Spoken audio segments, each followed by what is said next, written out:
In this video, I'm going to show you real quick how to reset the oil life on a 2023 Genesis GX70. This will also work on several other Genesis vehicles, but this is the one I'm going to show you. You'll just press this button here that looks like a menu.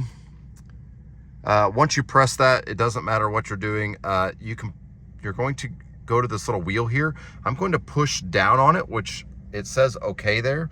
And then you'll notice something's going to pop up on the screen. It's going to ask for driver assistance settings. I'm going to press OK again.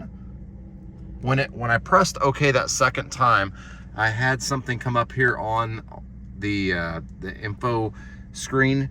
I'm going to scroll down here to convenience. Once I get to convenience, I'm going to press on convenience, and then I'm going to go to oil change reminder. And then to reset the oil life, I'm just going to press the reset button. Yes, I would like to reset.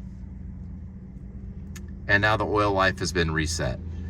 If you wanted to change the service interval, you could do that here as well. But yeah, that's the oil life and how you adjust it. If you thought this was helpful, give it a like, comment with any comments, and subscribe to help us make more videos just like this. Thanks for watching.